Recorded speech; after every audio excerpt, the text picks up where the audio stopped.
What's going on, y'all? And thanks again for joining us here on Expanded Perspectives with me, Cam Hale. And like last time, sitting next to me is the man himself, Mr. Filio Thickneck Filson. How's it going, everybody? I'm here, yes, in the brand new Skeleton Studios. I'm excited, man. I'm a little sunburned. We had a crazy 4th of July. And then after that, we just had another pool party, because we weren't able to go to our friend's house for the 4th of July. Yeah. So we went over there a couple days later. So we've just been swimming and hanging out and just enjoying the summer. And we've got an impromptu baseball tournament coming up this weekend. I think it'll be the last one of the summer. And but besides that, man, I've been just doing the things of the summer. We've been looking at lightning bugs in the evening. I've been eating corn on the cob. I love corn on the cob. Man, I really like corn on the cob. Like when it's just perfectly ripe and you got that butter on there and you put it on the grill. You know what I'm talking about? Man, that's one of my favorites. I know they say corn's not really good for you, but what is? I'm thinking, like processed corn, right? Like corn on the cob, how bad can that be? It's a vegetable. I don't trust it. I remember when I was a kid, your parents were always trying to get you to eat vegetables, and one of the few ones that you would, that I would enjoy, of course, was corn. Potatoes or corn. That was pretty much like the staples. Like now I enjoy all types of phallic-shaped vegetables. Yes, phallic-shaped vegetables. And but I still have a special place in my heart for corn. I don't trust corn. I don't eat it. I don't trust it. Every time I drive by a cornfield, though, now I immediately think of the movie Signs. Oh yeah, that's a great movie, right? That was a good flick. Good flick. Yeah, I went and saw that all by myself. Did you really? Yeah, I would.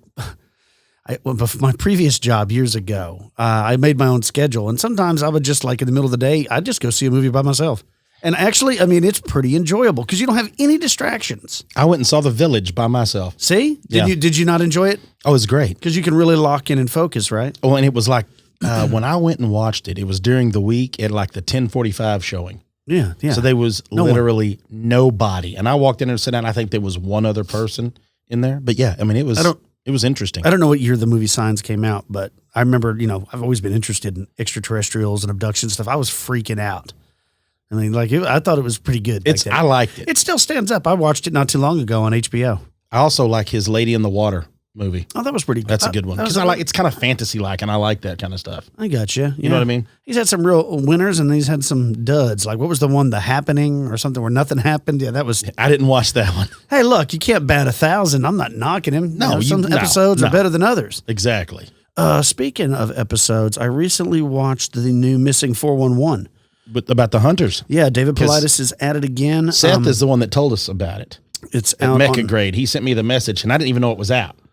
Yeah, I didn't either. I saw it. I saw it upcoming a couple weeks ago, but now it's out. You can actually buy it or rent it. And you watched it? I did. I rented it, and it's way better than the first one. The first one I was disappointed. Now I'm not harping on David. We all were.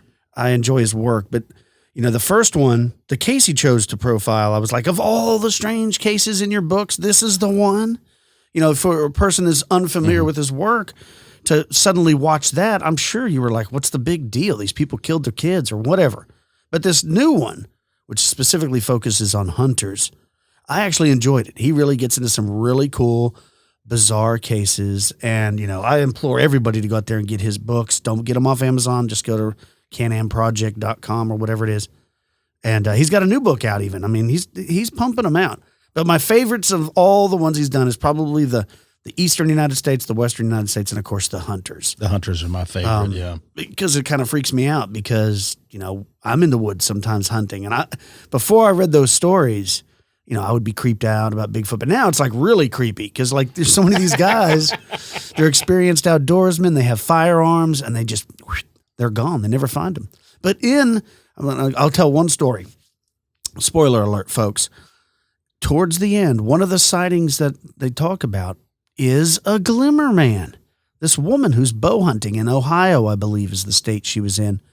She saw what looked like the predator when it's cloaked, climbing from tree to tree. Now, we've been getting a lot of cases of these. We've had lots of people email the show recently.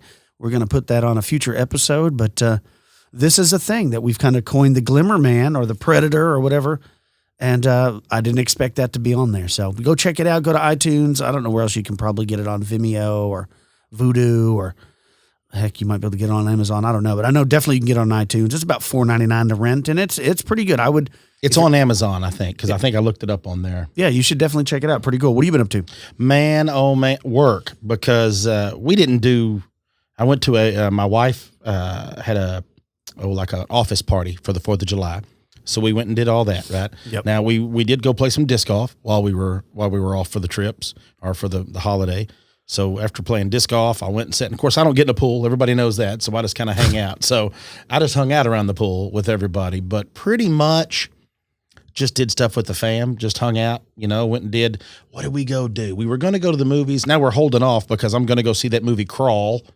So by the time Luke is going to go check that out this Friday, actually. Yep, we've got to go watch that. So that'll be interesting. I'm looking forward to The Lion King. Me too. I like the original and the new one with the way they do the CGI and stuff now. It looks really cool. Yeah. So I don't know, just same stuff, same everything else. We'll just have to play it by ear from that point forward and see what goes on for the rest of what we've got planned for this week. But yeah, just been busy, just been getting everything set up at the studio, trying to get everything updated and uploaded, and it's kicking my butt. But yeah, it's an experience, right? Every time you move, it doesn't have to be a studio. It could be moving from home to home. You don't realize how much stuff you have till you try to pack it up and move it. Yeah. And man, it's a pain. It's ridiculous. And I don't know about you, but I get very sentimental over things. I'm like, should I keep this? Oh, I should keep this. But then I'm like, well, I don't know why I should keep it. But see, I don't. Really? I don't get. My wife gets on to me because I don't get sentimental about anything. I'm like, man, this was here when we first started. Yeah. Like, this soda can was here when we first started. Whatever it is. It could be something really minute. A little tub that holds all the pens and pencils. Yeah. You're like, I don't want to get rid of that. That's bottle openers. Think like car. You wouldn't believe like the gifts people send us. Yeah. From all types of stuff. Yeah. Postcards and the one that Beth sent us, we've about wore the handle out of. Oh yeah, the bottle opener from Scotland. Yeah, that's true. Yeah. Well, let's get into the news. Yeah. Y'all remember last time? Here we go. This is another. There's something going on again in Illinois. I don't know what it is about Illinois and things flying, but here we go, folks. There was a pterosaur observed in Wheaton, Illinois. Lon took this in and said that I recently received a telephone call from a witness called KM, who describes the sighting of a cryptid winged creature.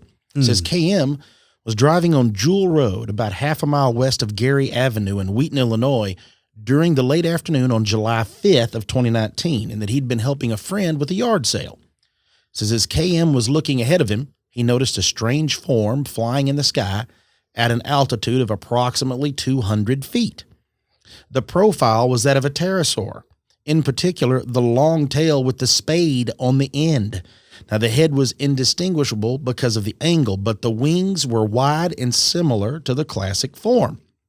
The creature was dark in color and propelled itself with slow, deliberate wing flaps. So now we've got the flapping of the wings, right? Right, yeah. We've talked about some, you see a lot of them, we talk about gliding, where there's no flap. This one says there's flapping of the wings. KM was able to observe the winged creature for 15 to 20 seconds and is positive that it was not a crane or a heron of which he is familiar with, or it says of which he's very familiar with. So he understands what's around him. He understands the birds you always see. Says that the wingspan was undetermined, but much wider than any known indigenous bird. And of course, Lon talks about how this is the continuation of all these winged, like cryptid bird and winged humanoid sightings all up in the upper Midwest and throughout the state of Illinois and Indiana. What's strange to me, not that this isn't strange enough, but how 12 months ago there were flying humanoid sightings everywhere, and now it seems like there's no more humanoid sightings. Now it's just pterosaurs or giant birds. Yeah, some sort of giant bird. Well, and we still get a few humanoid sightings, but there does seem to be it's like those guys are taking a break while the birds come in and do their thing. What an odd flap. Or is it that, people are, I want to write myself a story. I saw, we were at an RC shop, a hobby shop, not too long ago. We were down in Waco, and there was like a little pond in between a bunch of these chain of restaurants. And we were there and we were waiting for a table. And in that pond, there were these guys that had these RC boats. Mm-hmm. And these things were hauling butt. They were flying around. The boys were like, wow, that's so cool. So I was like, well, we should go to a hobby shop. I used to have RC cars. I never had a boat. Yeah. But anyways, when we went in there, they had some RC planes and drones, of course. That's all the rage now. But two of the drones were shaped like UFOs. Really? And the guy showed me like you could control the lights and things like that. And they also had like a glider that was shaped like a pterosaur. Did they really? They really did. So like if you didn't know and somebody like say there was a park and somebody was flying one of these pterosaur looking gliders or flying one of these UFO shaped drones. And you were driving by. And you were just driving by and you saw it, you would be like, oh, that's a pterosaur. Oh my God, that's a UFO. Yeah. But I'm not saying that's what happened. Yeah. I'm saying nowadays more than ever, you got to be careful what you're seeing. Could it be misidentification? Well, you did see that video of where those guys had built that. It was a drone, but it looked like the old hag that flies through there, almost like a witch. Yeah, like a witch, right? And how crazy that looked flying around. Like it would really mess with people. Right. So taken out of context, Yeah. you wouldn't know what you were looking at. I guess that's why they say it's not for sure. You know, like everybody that reports here lately is like, I think that's what it is. Like that's what it appeared to be. I can't say 100%, but that's what it appeared to be because like you said, with that going on now, you wouldn't know. Well, if you were outside with the drone that looked like a UFO, you'd hear it. But driving by. But in a car, Yeah. and that pterosaur that they had was a glider. So I'm not sure that it makes a whole lot of noise. But even that when you drive by, you don't hear those. You just look up and see them. And then especially if somebody had taken it out over the road and then was bringing it back to their house in the woods somewhere. It's lining up perfect to be something crazy and misidentified. So maybe that's a possibility. Check this out. We talk about from time to time about shapeshifters, about lycanthropes, about skinwalkers. Well, this person wrote into Lon and they talked about an experience they believe they had several times with these skinwalkers. It says, I lived in northeastern Arizona, literally about 5 miles south of the Navajo Reservation in Winslow. Naturally, being that close to the reservation, or the res, skinwalkers were a huge topic of conversation amongst the locals, and we all took it very, very seriously. Stories of personal experiences abounded, and I was no different. My family had gone camping in a little spot about 50 miles or so south of a small town called Hart Canyon, near Wiggins Crossing, if you're interested. We had been there all day, and I was extremely familiar with the area as we had camped there 20 or so times before.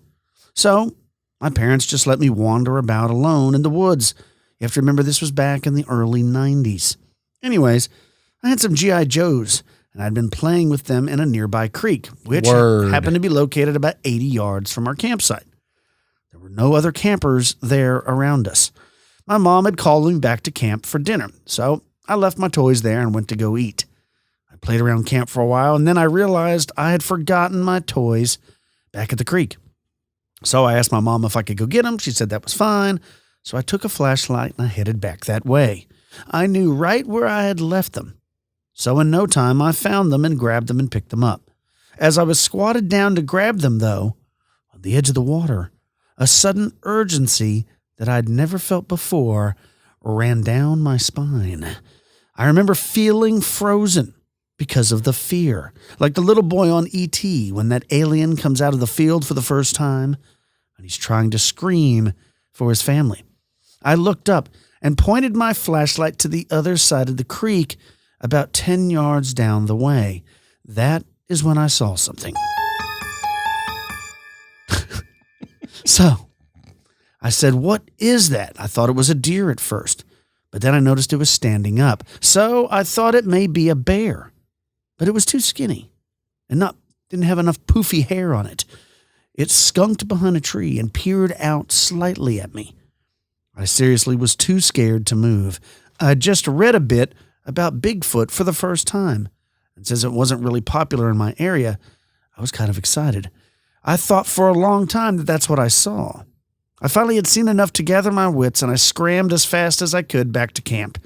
I told my parents, and they kind of dismissed it as my imagination. So I just stayed close the rest of the trip.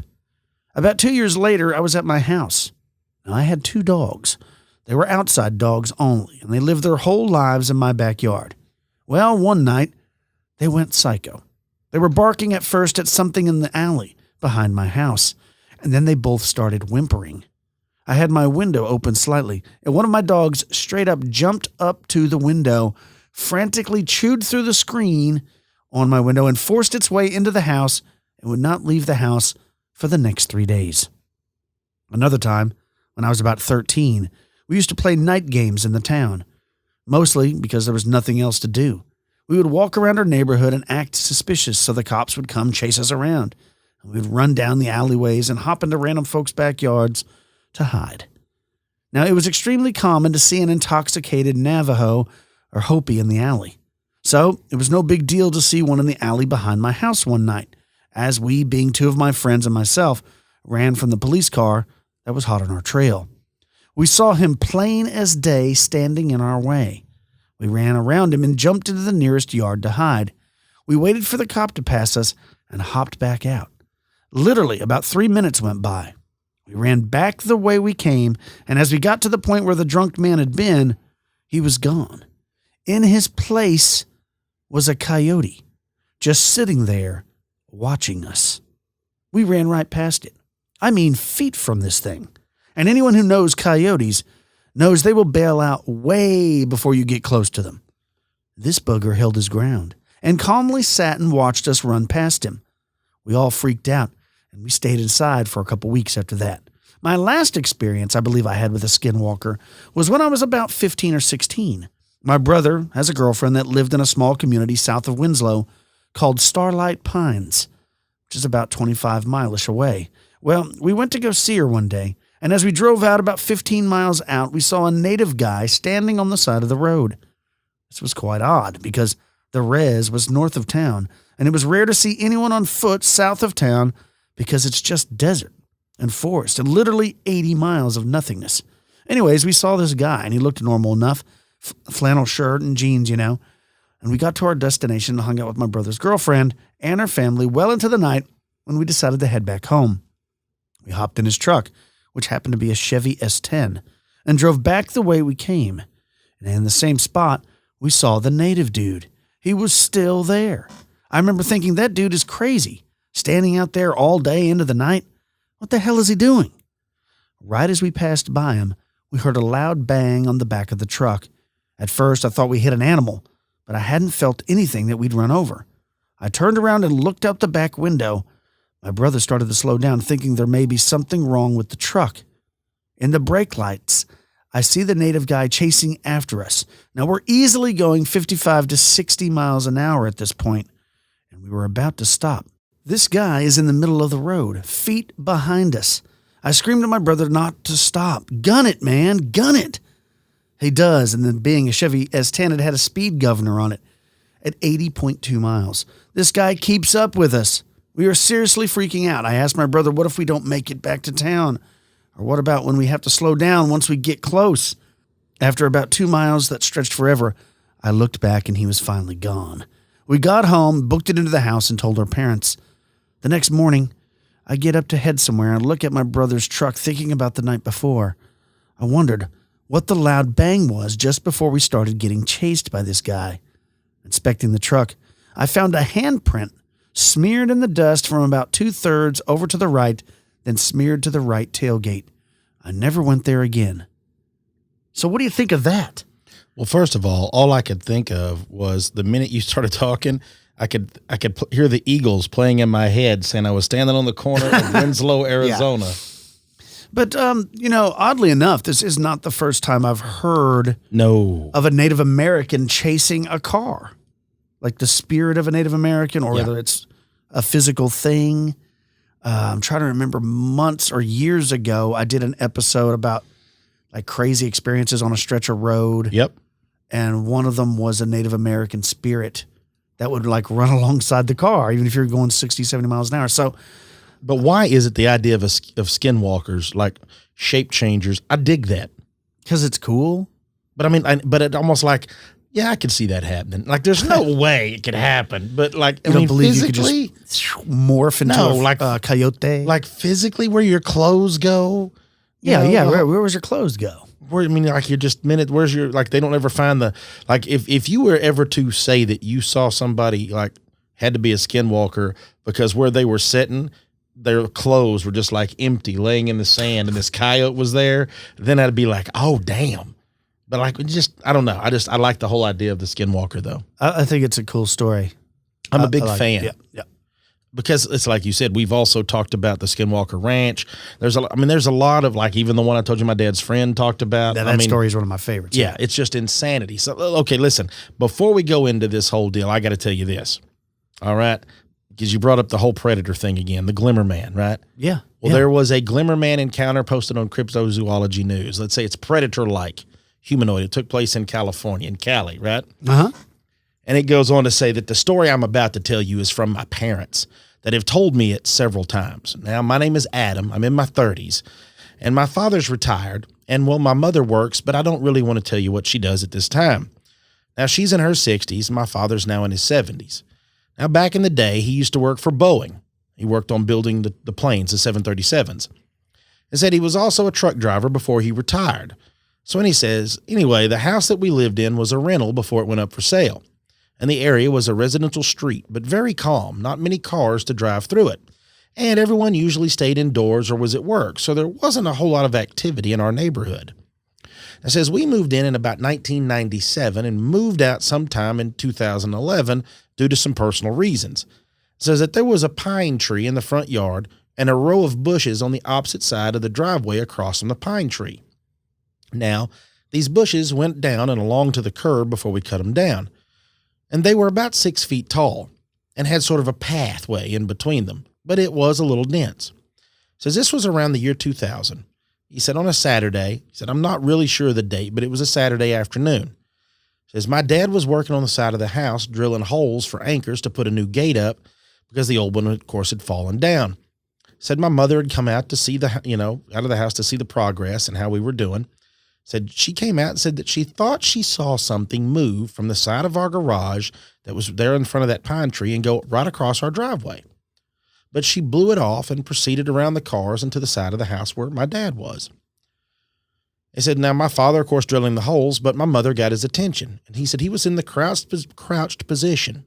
And as he turned around, he said to his right, that he noticed something strange in his peripheral vision. Said, now, after seeing that strange thing, he went ahead and turned completely around. He said that's when he saw something move, pushing the bushes apart, and then they swayed back together and was gone. He said his immediate reaction was, what was that? Did you see that? Asked my mother if she had seen anything. Said he settled himself down because he said, well, I don't want my wife to think I'm going crazy. And said that she would just tease him about it later anyway. So he says that my father is more open-minded and inclined to the supernatural, UFOs and things. And he says that his father and he have both seen like UFOs.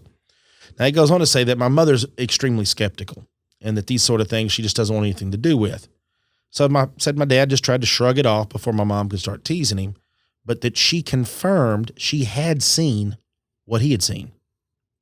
So she pushed him to go see what it was and see if it was gone and look for footprints and, everything like a wife pushing a husband to go to his death, right? That's what's going to happen. Says it was tall, but it was hunched over.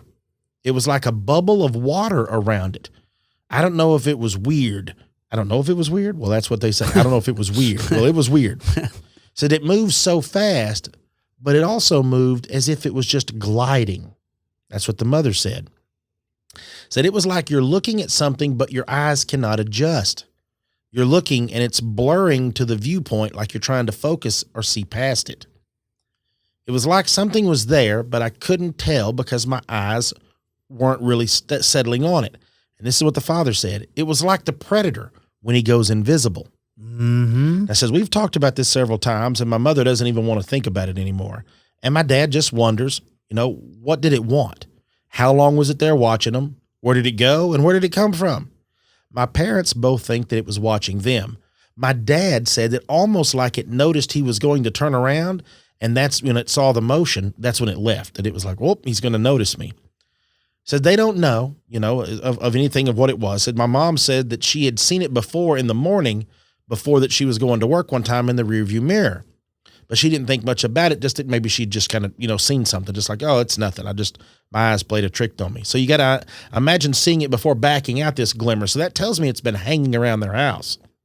Says my brother-in-law cut down that tree that would cause the sap to get on the cars and all the pine needles.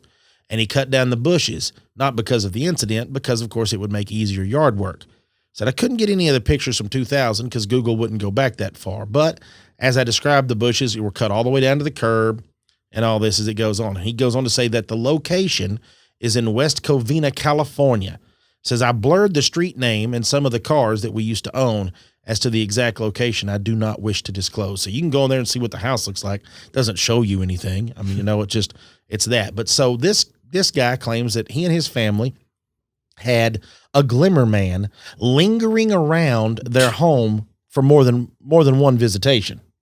That's not cool. No. So yeah, because then you got to put all the mud all over you, so that it can't see you. Right. You have to make a bow, and you got some spears. You got to pull up a big tree stump up in the tree where it'll swing down or drop down. You got to take a bunch of fireworks or hand grenades and open them up and combine all the black powder, so you can make homemade. And a bunch of your friends are going to die. Yeah. Right. Yeah, it's just not good. Just not good all the way around if they're hanging out at your house. You just don't want that. Folks, we're going to take a quick break. When we come back, I'm going to be discussing some experiences that happened to Mr. Rocky Elmore about some of the crazy things he saw as being a Border Patrol agent. You're listening to Expanded Perspectives. All right. Let's dive into this, folks. This is one of those that I've been setting on, and I think I've alluded to a few times. This book, I found out about this book, it's probably been a year or so ago when I was doing some research, and this book and this name popped up. So I ordered the book and read the book and then had kind of forgotten about it. I was like, oh, that was awesome. That was great. There's cool stuff. I put it up. And then I had received a few emails, 6-8 months ago, I guess, maybe. Yeah, it was back before Christmas last year. So maybe almost a year ago, from a buddy of mine who had a friend that was a Border Patrol agent. And I had actually known a fellow that was a Border Patrol. I've known a couple of Border Patrol agents. And what was funny was when I spoke to them, the one that I knew very well, I used to shoot a lot of competitive archery with him. It didn't seem like, and then even some of the men that I've talked to here that have served down, doing some border, protection stuff, it is, and then of course what's going on in the news and all that stuff today, it's a very different thing than what most like law enforcement is. You got to imagine, there's no way, I don't even know if I would have the nerve to do, I know I couldn't be a law enforcement agent. There's no way. I don't have the temperament. I don't have the patience for that kind of stuff. I don't like being lied to. And I just don't know if I would have the nerve to be a Border Patrol agent with the fact of, you start looking into it, for what we think it is and what it is. You're not, these guys are out in the dark lots of times by themselves for the most part. If they have a partner with them, of course, they're in separate vehicles, or they'll be stationed very far apart. And of course, now it's a bigger deal than it was and all this, but you take yourself back, like we've always talked about with other jobs or other things, you back it up. Take yourself back to being a Border Patrol agent in the 70s and the 80s. And then even imagine even being it in the 90s as compared to today. It's not even the same thing. There is so much that can go wrong. There is, being in Texas, Mexico and Texas, it's been hand in hand. Like, our histories are interwoven. Our culture is very Hispanic. The food, the Hispanic culture in Texas is very large. It's something like, even growing up, I never thought anything of, I thought everybody was kind of that way. It wasn't until much older, as you grow up that you realize, oh, okay, there's other influences in other states and other areas that are German influenced, or that are, or French Creole, influenced, things along those lines. You're like, oh, I get it now. I thought everybody had this, because you don't know, growing up back in the 80s, you don't really have an idea of it until as you get older. So Border Patrol things and learning about Texas history and learning about how wild the borders have always been along Texas and Mexico. And then as I got older, learning about the borders between Arizona and Mexico and California and Mexico, there's always been a bit of a lawless band. And I believe, like I've referred to in the past, it's called the Noeche Strip, that runs between Texas and Mexico. and there is a strip of land on both sides of the border that's pretty much remained like it was for the last 200 years, kind of like a wild border towns like you would see in the old Western movies and television shows. So, because it's so easy to commit crimes on either side and hop back and forth and be free of what side you've been on and hide, and it's just, it's a really strange thing. It's a really hard thing that I know I don't think about it, that often. And then you're like, why can't you do this? Because we kind of like, I know American citizens especially, we kind of like a plotted fix. Like we're so used to being, all right, there's the problem, we address it, and this is how it's going to be. And it doesn't necessarily ever, if ever, work out that way. So this Border Patrol stuff has always fascinated me because of where it's at. Deep Southwest Texas, it's out in the desert areas. You see this, and I don't know. I don't know why I've been so drawn to it. I don't know why I'm like always, I think about it, just like a lot of the military people that serve. And you think about these times of being out in the dark and being out there by yourself. But it's an unnerving thing. So this book, when it popped up on my radar and I got it, and like I said, I read it, I was fascinated with it. And the book is written by a fella named Rocky Elmore. And I would urge all of you to check it out. I may actually try to get Rocky to come on. I may reach out to him. He's done some interviews in the past, over the past 4 or 5 years, about this book and some of his stories, and I may reach out to him. But the book is called Out on Foot, and it's nightly patrols and ghostly tales of a U.S. Border Patrol agent. And I think the thing I really appreciate the way Rocky wrote it was, he even says, and he was an agent in the early 90s. He talks about how he wish that he could tell all the stories, but you can't. Like there's certain stories you just can't tell. There's things you cannot share. I do for the law, do for a lot of things. I'm sure there's more of a classified things, like because we don't know. You always think about the things that you see on TV. Like we laugh about the stuff that they let us see. Imagine how old those things are. I'm grateful to all you that always send me the videos and links to the robots. Instagram, Facebook, all this stuff. You send me all these things of links to all the robots and how they're acting. I always think to myself, it's awesome and crazy, and they're probably going to end up taking over the world. That's the stuff that they let out. Like we don't even know what's really going on. That's probably 10 years behind. Well, it's like that in all professions, whether it's, especially when you deal with the public. And any of you that deal with the public knows there's certain things the public doesn't get to know. You would even know that, as a private entity. If you had a lawn mowing crew, there were certain things that you just don't tell the people that you do work for.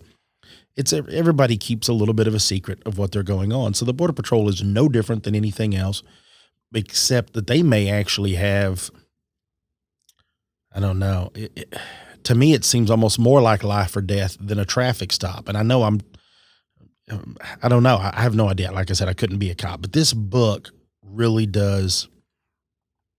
It's an unnerving book whenever you start reading some of the stuff the things that have happened to him, the things that he's been involved in, and then some of these stories that I'm going to get into that he shares with us. But there's a couple of stories in particular that really drew me in. And one of them goes back to, and it's the one I'm going to talk about, the one I'm going to discuss with y'all.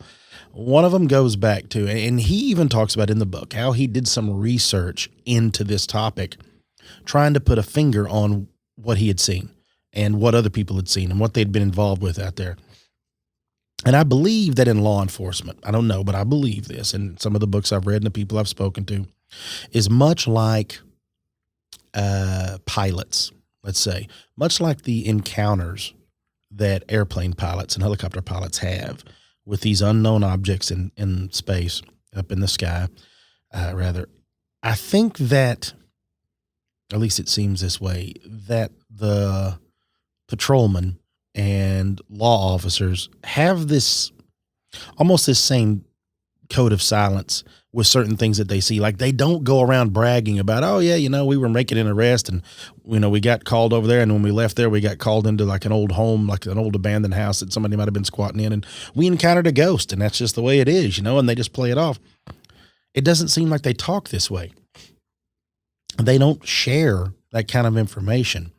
And as freely as all of you that are listening to this show, as freely as all of us share these stories and share these feelings and this information, I think sometimes we forget that not everybody shares that openness and that part of their opening their mind to it. They would just as soon leave it alone and not ever discuss it. And that's a shame because, like we've said in the past, we lose a lot of great stories. We lose a lot of insight to things that might be going on because we don't openly discuss these things enough. We all do. Everyone out there right now listening, we all do, but it's not that way for everybody. We're a very minute group overall. So, kudos to Rocky and all those people that came forward and spoke to him while he was working and allowed us to kind of get an insight and a glimpse to that and understand maybe some of the creepiness that goes on down there on the border. Now, one of the first things that he talks about, well, I'll say one of the first things, one of the stories that he talks about is what he calls the little girl in white. Now, instantly, every time I think about along the border or down in Mexico and, the lady in white, La Llorona, you think about this. I always think about that story of La Llorona. And I think how unnerving it would be. It's one thing to see a haunted, like a ghost or something in a house or an old building, but I don't know why it seems scarier to me if I was to come across that in the woods or out in the desert, like why that would be so disturbing. But so he tells a story of one of his buddies that he names Charlie. And Charlie, he refers to Charlie in the book as Old Patrol, which means he had been around. And we all have that reverence for people that have done the job that we're doing for quite some time. They're like the old guard. That's the way you look at it, right? That's the way we think of them. And I think military and law enforcement personnel are no different. First responders are no different. You look at it as going to combat. And when you've been there for quite some time, 15, 20 plus years, you look at them with a little bit more reverence of the things that they discuss. So Rocky was a Border Patrol agent down by the Otay Mountains in San Diego. And he, like I said, I think he retired from there.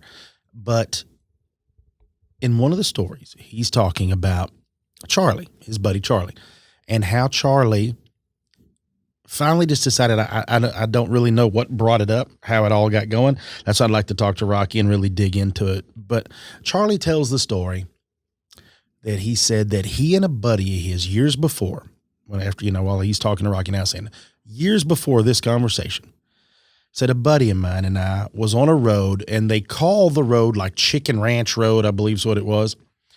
And it's near the Otay truck trail down there. Now, for those of you that live in California, some of y'all probably know where all these areas are down in some of this stuff, because it seems to be BLM land. It seems to be a bunch of public land that you could probably hike on and move around. When I say BLM, that's Bureau of Land Management, folks. There's a lot of BLM land on public hunting lands and hiking and camping areas, and certain BLM lands that you can't go on too. But so Charlie tells the story that him and his buddy, that they're actually, I guess, partnered up.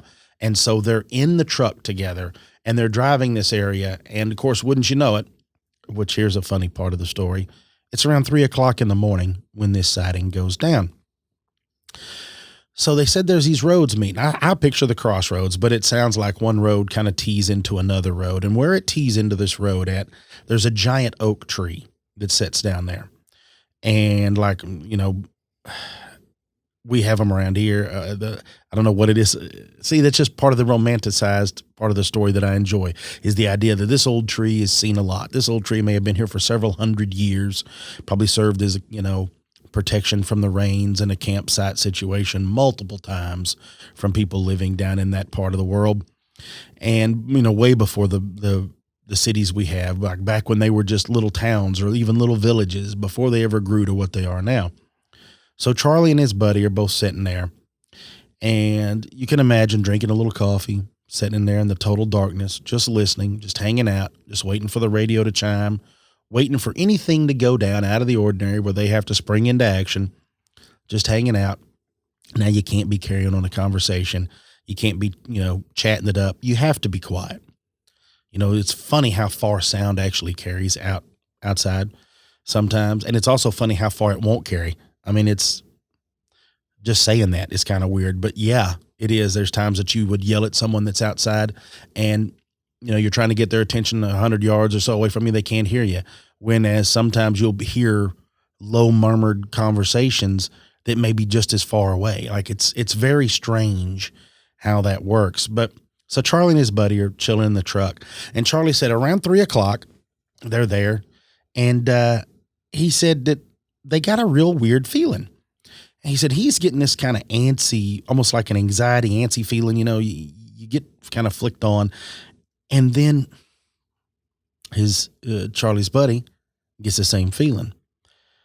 Now, he said both of them get that weird feeling. He said they can both kind of tell something's not right, and they get to looking around together, and they get the feeling, look at the tree, which is weird. So their attention is immediately drawn to that giant tree. Now, what he says next is the thing that's very unnerving. You could only imagine. He says standing underneath the tree is a little girl. Can't be more than about 3 years old in a white gown, little white gown that she's wearing. So he said she's standing right beside the trunk of the tree, and her eyes are dead fixed right on Charlie and his partner, staring into the vehicle, looking right at him. And that she was completely alone.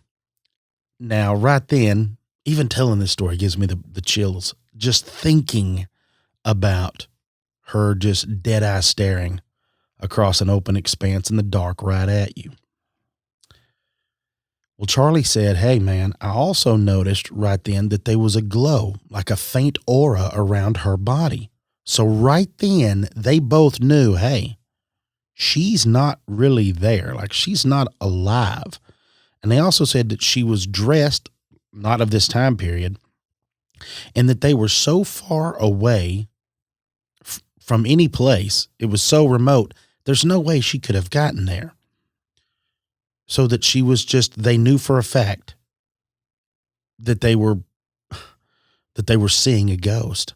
Now, Charlie said that neither one of them could speak. They were just frozen, staring at this thing, staring back at them. And they started getting these strong, and they lingered with them for a while, but very strong feelings of that anxiety growing inside them and of a heavy sadness, like very emotionally upset. And they said as they stared at this girl, she slowly faded till she was gone. Completely out of sight, nothing. Now, of course, Rocky, hearing that, he said it clicked his memories that several years before that, there was another agent friend of his in that area, all worked the same unit, named Agent, he calls him Agent Thomas. And again, it's around 3 a.m. Now, he said that Thomas, PA Thomas, Patrol Agent Thomas, was working the midnight shift. And apparently they have some sensors, and that they put these in, and I'm assuming there's some sort of motion sensor or something. I'm not sure, how this actually works, how you wouldn't know it was animals, unless I guess maybe it's set at a certain height, 5 foot and above. You would think that it would set off, but whatever it is. So there's somewhere these sensors are down in what they call Mine Canyon. So Rocky says that while he had been talking to Agent Thomas, that Agent Thomas goes, hey, we're going to go in here. His partner also called in and said, hey, we're going in there. Not Rocky, but Agent Thomas and Agent Thomas's partner, separate vehicles. But they're like, all right, we're going to go in there and check those sensors. So Thomas, he doesn't wait for his buddy, right? Which they always tell you, take your partner, but how hard would it be to wait whenever you're all keyed up? I'm sure a ridiculous amount. So the story goes that Thomas doesn't wait, and he slips off in these canyons, starts making his way down into Mine Canyon. Now, mind you, in the dark, solo hiking up on this ridge, making his way down in there. Now, he had a spot always picked out that he would always go to, just a normal routine. He likes to slip in this certain area in the dark, settle in, and then he watches and he waits. And then, of course, I'm sure you got to use, some have night vision, of course, back then. I'm sure it's way more popular now. But also, you think about your hearing. I'm sure you'd use your hearing an immense amount to hear the kicking of rocks, the chatter if they were speaking. But more than likely, they're walking. They're just you're trying to listen to that, and it's funny. We've brought it up before. The cadence of the way a human being walks in the woods is different than anything else. You can hear that rhythm. It's almost like we have a rhythm in everything we do. So even in the dark, you can tell more than likely that's a person. So Agent Thomas digs in, right? Sets up. He's watching. He's waiting. He said, man, minutes go by, right? Nothing's going on. Nothing's out of the ordinary. Nothing strange. Just hanging out. Several minutes go by. And he said he looks up and he notices somebody coming down the ridgeline wearing all white. And Agent Thomas goes on, he's trying to rationalize in his head, like, who's the dummy out here in the dark thinking they're being sneaky? You're trying to get past the Border Patrol agents at 3:00 in the morning wearing a white T-shirt. Like, that's really what you're going to do out here. And like, maybe you just forgot to cover it up. Maybe you just didn't think anything of it. Maybe you're just arrogant, whatever it is. That's what they're trying to go on. So, Agent Thomas, he can't believe it. He's like, I don't even know what the heck is going on. So he says that he starts kind of making his way down where he can get a clearer look. That's when he realized, and he keeps watching it thinking, I'm going to get a better look. That's going to come back. And he keeps watching this figure, and the figure gets a little closer and starts passing by. And he realizes at that point that it was a little girl wearing a white nightgown. Now, he went on to say that it could have been a dress, could have been a little, a white dress, but it looked more like, an evening gown thing, or like a sleep gown, rather, like even what Charlie and his friend had reported. And he said that not only that, but there seemed to be a slight aura or glow around her as she went down the trail. So he realizes at this point, hey, look, we're way out here away from everything. It's in the middle of the night / middle of the morning. Nobody's around. There's this little girl, this small child, that there's no reason she should be out here. There's nobody with her. My partner's not back yet. I better go help her. So he doesn't put 2 and 2 together. Thomas doesn't, about could it have possibly been, is it an entity, or is this a person? He just, first responder training kicks in. I got to help her. Takes off, makes his way, of course, in the dark down there.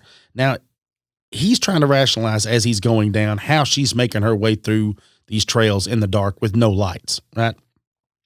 Like, how is this even going down? Now, you can imagine, folks, that if you've been out away from light pollution, way out in the country, or way out driving somewhere, and you've stopped on the side of the road, and if it's a full moon or even a half moon, you'd be surprised at how much you can really see once your eyes get adjusted when you're out there. Like, they'll pick up quite a bit of light. So he's working his way down there. He's like, there's no way this little kid should be out here. I've got to get her off the mountain. I don't know what's going on, right? Works his way down, gets down on the trail, starts heading that way, sees the little girl before, and now he's running down the trail to catch up with her. Before he can get to her, Kaiser Soze'd vanished right off the trail, right in front of him. Now, the very next thing that he brings up is very, very weird. It's very disturbing.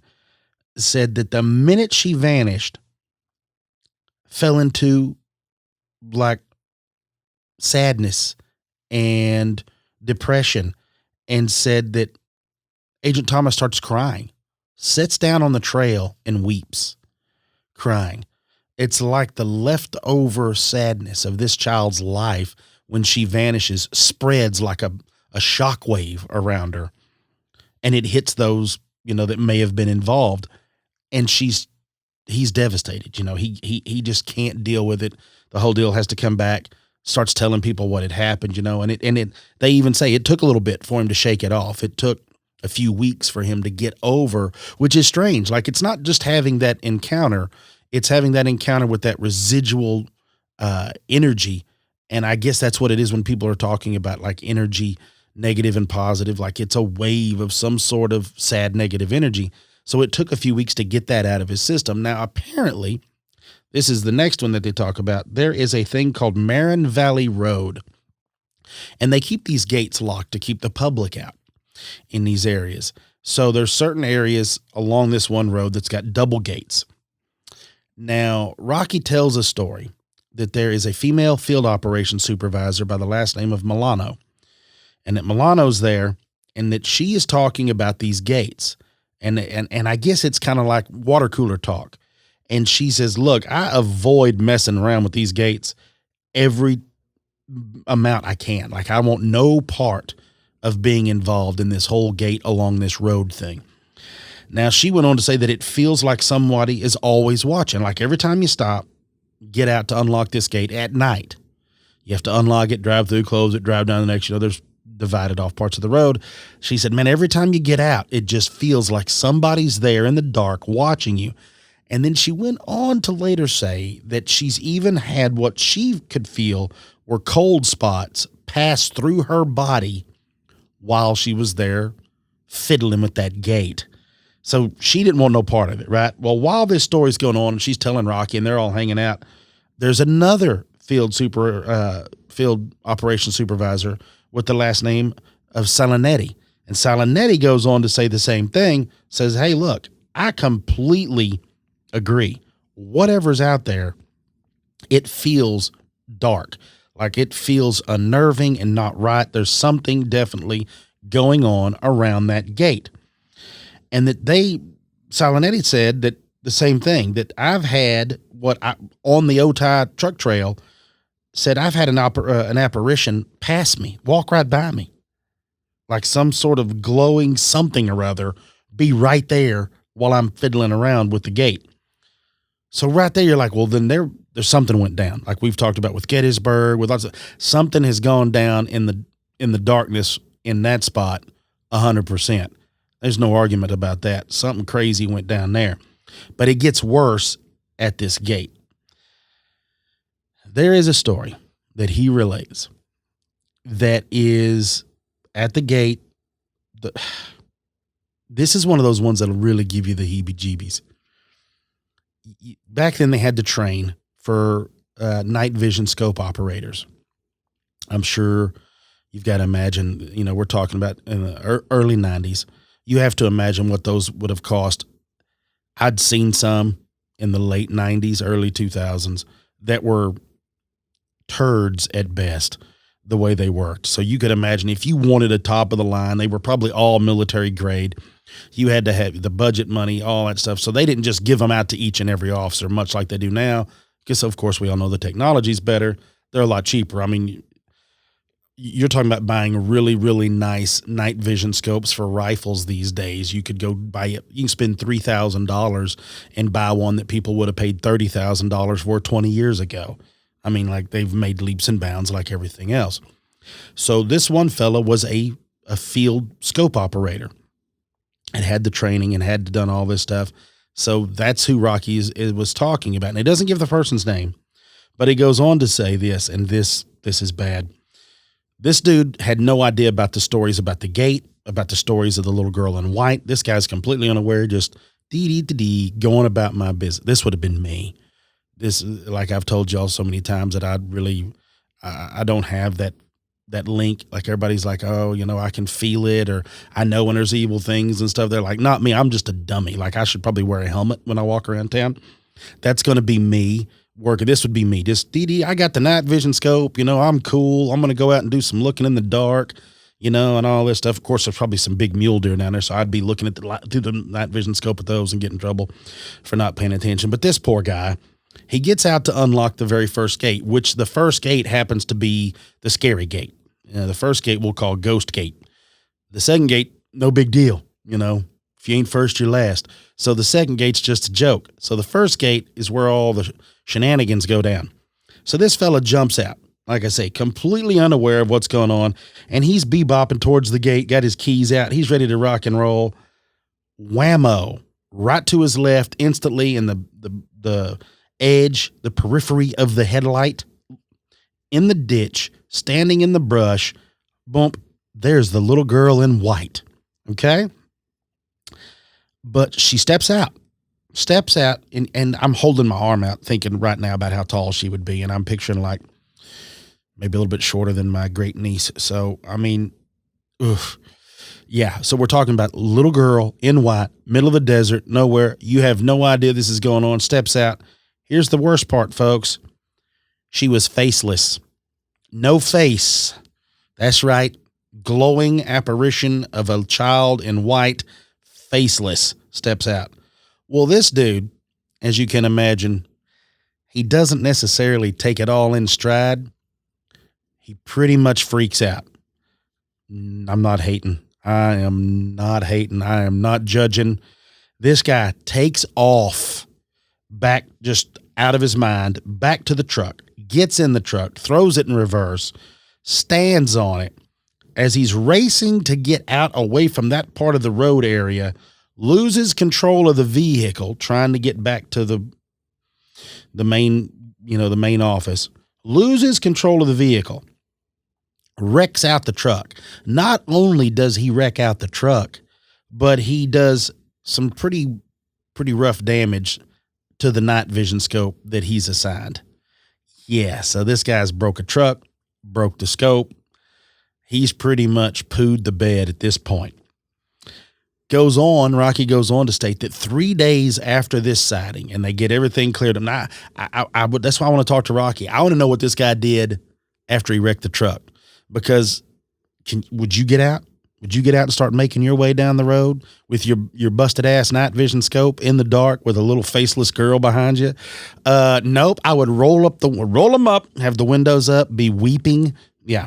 So it's one of those deals. So 3 days after this all goes down, the fella comes back in and turns in his keys and quits. Completely resigns. He did not know about it, and he does not ever want to know about it. And the Border Patrol agent left. Had nothing else to do with the whole place. So that tells you there must have been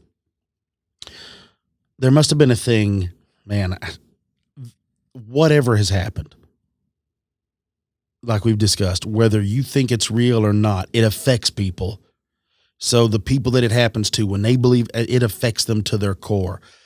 This is one of those guys, I wish I could follow up with the guy that had that encounter, because I would like to know. He probably wouldn't talk about it if it's affected him that much, but I would like to know how it's affected his life and his sensibilities from that day forward, having an encounter with something along those lines. So you fast forward a few years, right? Go back through the whole thing. Like I said, when Rocky started hearing about this, he says that he had started researching more about it, trying to find out. And he said that there were murders in the area. There was a ranch down in that area where the ranch foreman and his family were actually murdered by smugglers back in the 70s. So drug smugglers come across the area, this, that, and the other. There's really wild stuff. There were stories about Mexican bandits and the Native Americans down in that area back in the early 1800s had raided a ranch area down there and killed a bunch of people and took a bunch of the daughters and left. One of the little daughters was the last one left alive, allegedly. You know, as you get into history, was the last one, and they just left her there.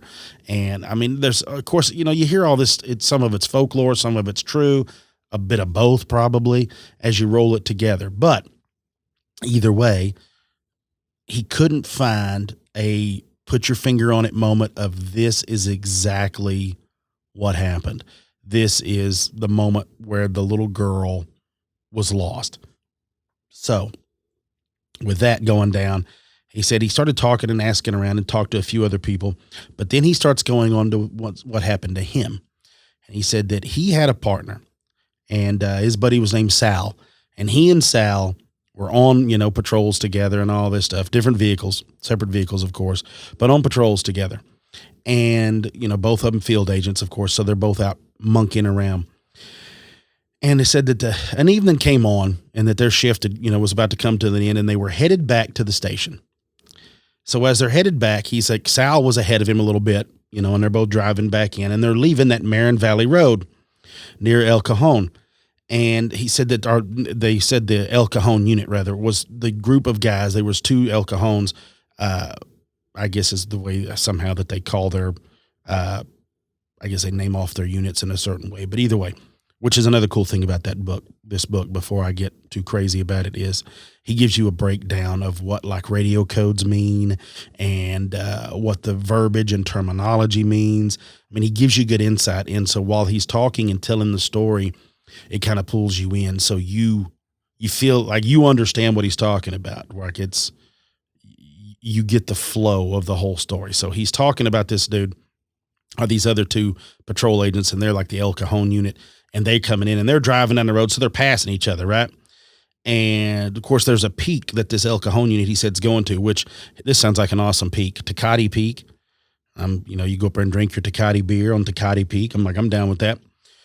And he said he passes the first guy, Rocky did, and he said he was too far away. They just kind of wave at each other. They're too far apart, to be able to speak as they're going in and, going through their access point and all that stuff. And he said, now a couple of miles down that road, said he passes through the gates and he catches back up with Sal.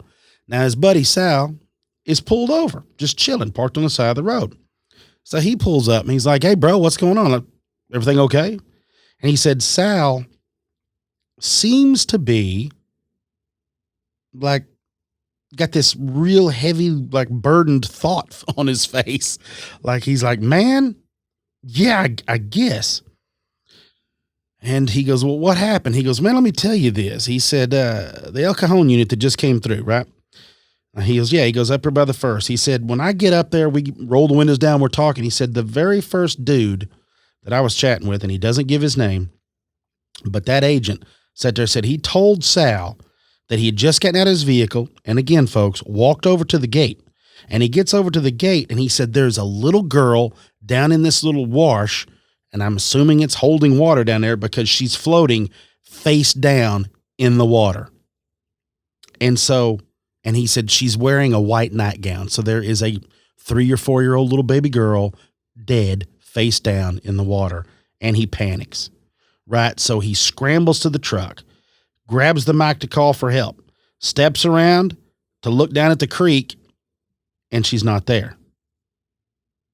So he said he kind of froze and he looks around, he turns around, and she's standing behind him beside the vehicle, staring at him, dead-eyed, just like in the very first story.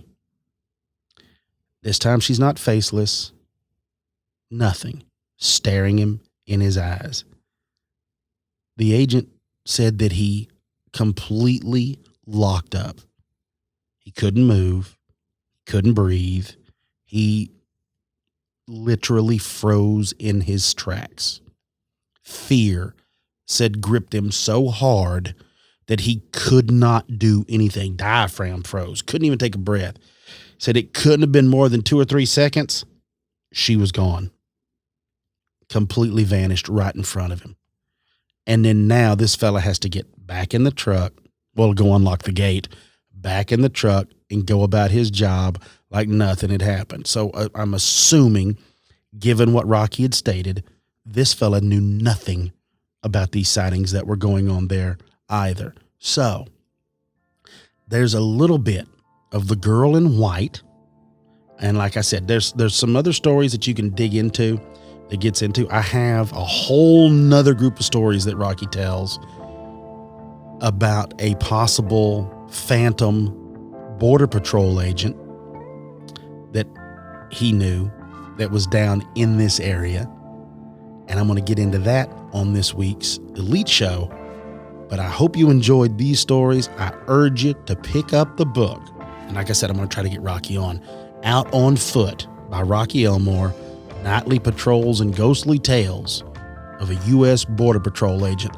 Let's take a quick break. We'll get back and we'll knock this puppy out. You're listening to Expanded Perspectives. And those right there are one of the many laundry list of reasons, long as a well-rope list of reasons, that I will never become a Border Patrol agent. Man, it's got to be a scary job. I've met a few guys that have done that. Yes. And most people don't think like that it's quite dangerous. Yeah. I mean, there's all types of people, not just smuggling themselves into the country to live here, but just like mules carrying drugs. There's drug dealers. And I mean, it could be a dangerous job. And usually it's 1 or 2 guys alone with several miles to patrol on their own. In the total darkness. In the total darkness. Yeah, because you can't be walking around with your flashlights open and all that stuff all the time. I knew a couple whenever we hunted down there in Southwest Texas, and we'd run into them. They'd come by and eat or something like that. But it was one of those things that I would think about, like, if anybody was going to see some crazy stuff, it would be them. It's one thing like the game warden sees some wild animals and stuff like that, but those guys are out all the time in certain areas. And like you said, at least in Texas and the borders between Mexico and the U.S. are usually pretty rough. and that it's not like it's beautiful like you're coming down through Canada. You're coming up through a desert, and it's rough and rugged and canyons and everything down there doesn't like you. So, and it's funny because those are like real old untouched areas. It's almost like that land holds a memory, like it still remembers some of the old creepy things that had happened in its past down there. It does seem that way. Yeah. I remember reading an article where they were talking about these narcos, like transporting drugs. They were digging not just massive tunnels under the fence or the wall, but they were actually just using drones. And they would be in like one border, like man's in the town that like borders El Paso. Fly up and over. They would just fly up and then just land in like a guy's bed of his pickup, and they'd be all, and by the time, like if you had saw it and called the police, I mean, they're long gone. And they would just fly them over at random spots because you know how close it is. Yeah. You can throw a rock over it. Yeah. So, I mean, they would just, and then it would drive off. And then I guess a couple days later, they'd come back and go back over. It sounds silly because they could probably only hold like, I know, a key or two. But, I mean, it's a lot easier than getting yourself across. Yeah, it's a lot easier. And, like, how are you going to stop that? I mean, you know how long the border is? Not just in Texas, but Texas all the way to California? Guys with drones. I mean. Catapults. Weren't they catapulting what's drugs the other, and people across? What was the thing you showed me that you fly around? The paramotor. Paramotors. Yeah, check those out, folks. Paramotors. I bet they've used, I know they were hang gliding them over. I bet you could paramotor over those things. The problem is they're too noisy. Well, I mean, if they would just legalize it, it would stop all that, right? I mean, that's the demand. I don't know, but would it? I mean, they'd still be trying to smuggle stuff slow it down. over. I would think. Yeah. Right? I would think. Who knows? Yeah. So anyway, creepy stuff. And it's one of those things it's one thing to be a law officer where you have to depend on your training and yourself and the whole thing. But now, like, you're out in the middle of nowhere. Right. And lots of times the guys, if they're either completely alone or they have a partner, but most of the time they're split up. It's just a one-man show and your partner's in another vehicle a long ways away. Like you're just running solo out there and all that stuff. So yeah, and they find lots of people that didn't make it, like just ran out of water or whatever. Yeah, and these people save up money for a long duration of time. Pay these guys, these handlers. I don't know what they call them. And the coyotes. Is that what they call them? Coyotes. Run them across the border. Yeah, yeah. I had read some stuff from an article one time. I may have talked about it by the number of illegal immigrants that pass away due to, I believe it's snake bites and wild hogs, right? And just like, and exposure. I mean, like, it's awful. It is. It's terrible. Yeah, that's crazy. So yeah, working on it would just be scary like that. Of course, I'm a scaredy cat anyway. I don't need to be out there like that in the desert in the dark. Imagine scaring up a rattlesnake in the dark. Where are you going to go? Dude, that's the number one reason why I sleep in a hammock. That's right. I don't want to be on the ground. That's right. That's right. And I don't like the spiders. It seems like spiders are everywhere this summer. I think a good pal of mine got bit by a brown recluse. And I mean, like, his arm looks like a tiger shark bit it. Yeah, it looks terrible. And just since that story he's relayed to me, I mean, like, I see spiders. I'm like, good God, what are you doing here? Please leave. I almost put my hand on one the other day. I mean, it's terrible. Yeah, but what's not terrible is, dude, I have been watching a lot of live PD. I don't know why I like it. It's just like Cops, but somehow it's better. I love it. I just love the excuses. We text each other while watching it. I love it. I love the excuses. It's just madness, and it makes me laugh. The one I'm the most baffled about is people that run from the cops. Because they were scared. I mean, it gives you a greater appreciation, not that I didn't already have one for first responders, but like to cops especially. Like, I don't know how they do what they do. I would be so angry all the time. I mean, I'd be a cop for about 6 minutes. I was watching one where the guy was lying to him, and the cop was like, well, wait a minute. Do you think this is like my first day? Yeah. I've heard this story 1,000 times. I've been doing this a long time, bro. But when they try to take off on stuff, like they run from cars, we saw that one dude run on a motorcycle. I'm like, what are you doing? And he ended up going down a dead end, and he gets off, and he's like, yeah, I know. I'm stupid. Well, that guy was one of the few that actually admitted it, right? Like, he's like, yeah, you got me. I'm being a dummy. Yeah. He admitted. I like the people that just deny. You don't know whose car this is? No, I don't know. You have a driver's license? No. These aren't my pants. You don't have any identification? Nope. Where was your last address? Man, I don't remember. I just moved here. What was your address before that? Shucks, I don't remember. You just got to keep playing it off. Like, what color is this? They get so mad. man. I think it's orange. Nope, it's green. Damn. You're like, come on, man. You can't be. You're lying. We know you're lying. It's like watching like a 4-year or 5-year-old Yeah. try to tell you a story. You're like, come on, man. It is. It's great. It does make me laugh. Speaking of great, I don't know if it's going to be great, but I did see the other day, I know how you are a big movie buff. They are coming out with a new version of Dune. I will check that out. I remember I really liked the old one. Of course, I haven't seen it in years, but when I was a kid, that was a fantastic. It was one of my favorites. Yeah, I'm a big fan. I hope they don't screw it up. I'm a big fan. And when is the next Avatar coming out? I mean, I've been hearing about this for 10 years. Right. Yeah, I'm ready to check that out. Is it all just urban legend, or are they actually coming out with another one? Hey, did you like Stranger Things?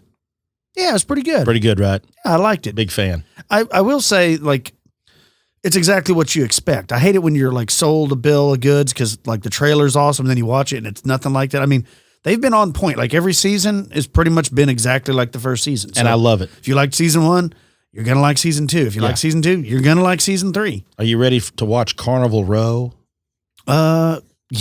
I can't wait to check it out. I can't wait to see. I hope it's as good as I think it's going to be. Man, folks, if y'all don't know what that is, check it out. It's going to be on Amazon Prime. I think it's got what's his name? I just went blank. Orlando Bloom, where he's like a human detective and he's in love with like a fairy. And she's got wings, and it's all this, dude. It just looks crazy, but the whole thing's like the fairy realm and the human realm work together. It's going to be great. It's going to be a very interesting show. Yeah, so yeah, I'm looking forward to that. It can't get here fast enough. Yeah. What do you got planned for your week? Just hard work, clean living, man. My daughter's going to be out of town with a bunch of her friends. So, like I said, I'm taking my wife to the movies. I'll take her to dinner. I don't know what we've got planned. I know what is it that she wanted me to do. I went blank. I hope she doesn't listen to this because I didn't write it down. She's not listening. She's not listening because I didn't write it down. There's something I'm supposed to do. Yeah, there's a lot of shit you're supposed to do. That's the truth. Yeah, and I've already just forgot it. So I'm going to have to drop some hints again and be like, exactly how did you want me to do what? And then she'll tell me, and I'll be like, that's what it was. Next week is our anniversary, so I know we're going to be going to dinner. But I recently went. My wife's birthday. My wife's birthday was last week, and she likes these nothing bundt cakes, and she likes the lemon ones. Well, while I was in there, they had a new flavor. It's like praline pecan. I sampled that. I was like, dude, I got to get out of here. That is so good. It's like they sprinkle it with crack. I mean, it's so good. I don't know if they have nothing bundt cake stores everywhere. You just people that are sat over in the corner and ate it like a homeless savage over there. No, it's one of those things like you couldn't bring it home because if it's at the house, yeah, you'll invent reasons. Yeah. That, oh man, I deserve this. You're like, I've been working hard all. Yeah. So you got to get the little bitty one, eat it while you're there, and leave. I got you. I'm down. That's it. But if you have any crazy sightings or stories you'd like to share with me and Cam, please email the show at expandedperspectives@yahoo.com. You can call the show 817-945-3828. And you can follow us on all forms of social media. Till next time, folks, be careful. Stay safe. I'm Kyle Filson. He's Cam Hale. Peace, y'all.